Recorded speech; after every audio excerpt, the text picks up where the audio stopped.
Today, we're going to be talking about tech support scams and what you can do to protect yourself from them. Stay tuned.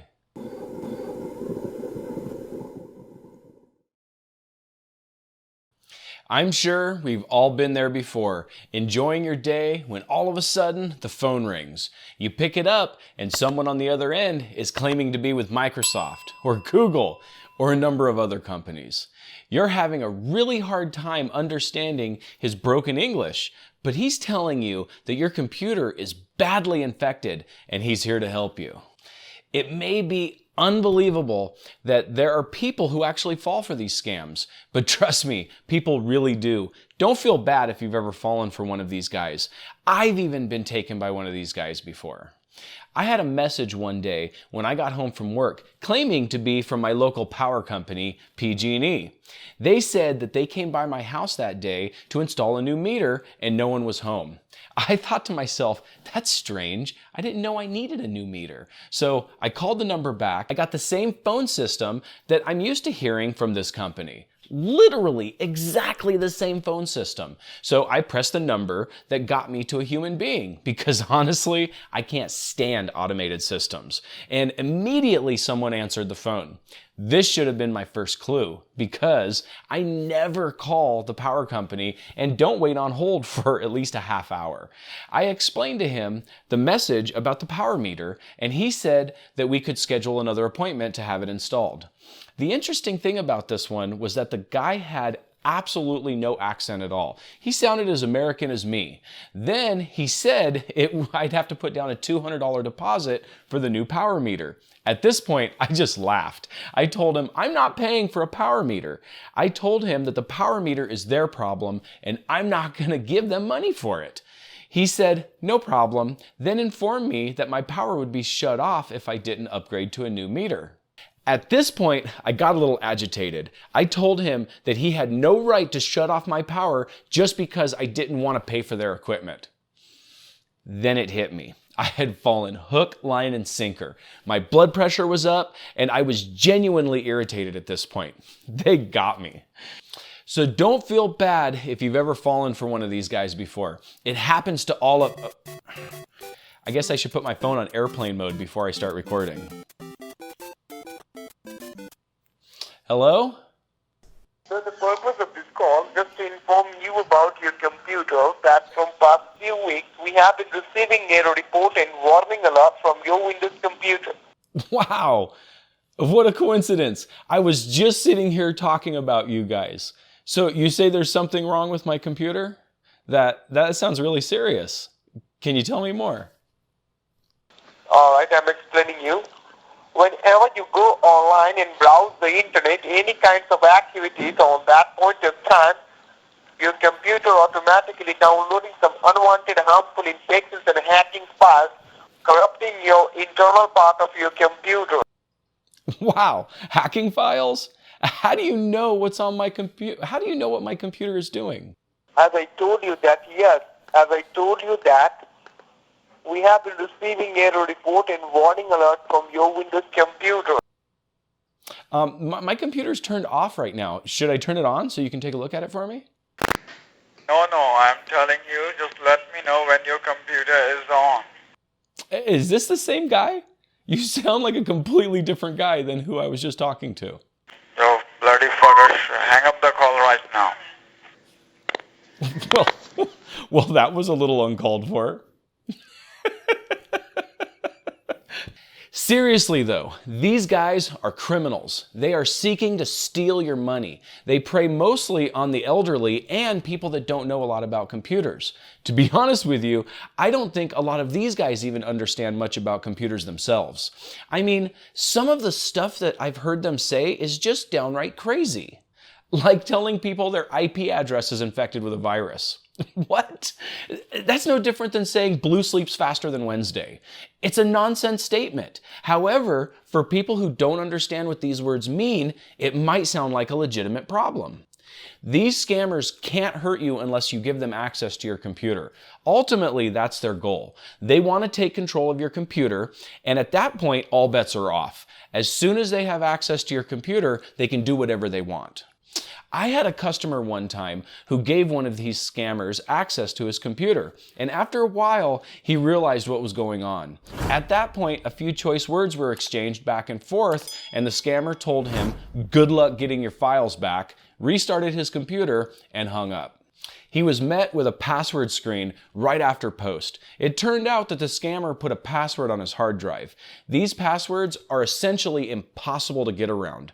Luckily, his particular hard drive had a flaw in the firmware that I was able to exploit to get around this password and recover his data. Unfortunately, though, after getting around the password, we found out that's not all the scammer had done. His system was essentially unsavable. I had to back up all of his data and reload Windows. These scammers can legitimately cause serious damage to your computer if they're allowed to. That's why I would never give them access to your computer. If you give them access to your system and you don't think you're capable of checking it out properly, then you need to get a hold of someone who can go through the whole system for you. Not only can these scammers damage your computer, but they can make your life miserable.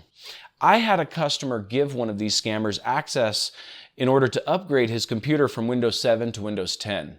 This was during the time that Microsoft was offering Windows 10 as a free upgrade. Of course, the scammer charged him for the license to Windows 10. Once the update was complete, the customer was unhappy with Windows 10 and wanted Windows 7 back.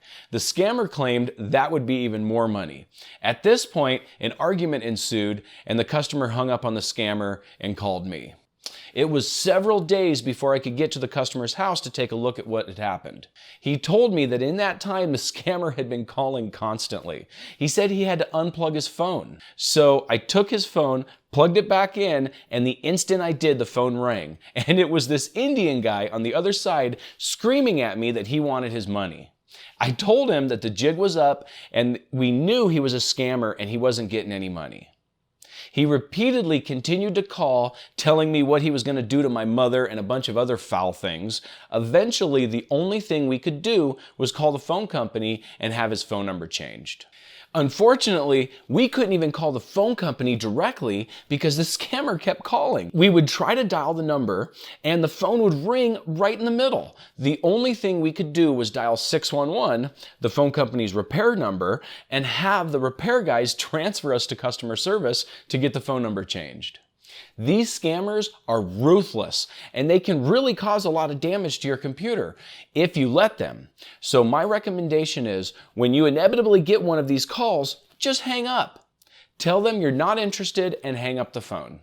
These scams are not always related to your computer either. I got a call one time from an IRS scammer. That one was actually kind of funny. He claimed that I owed tons of money in back taxes, and if I didn't pay it immediately, he was going to send the police after me.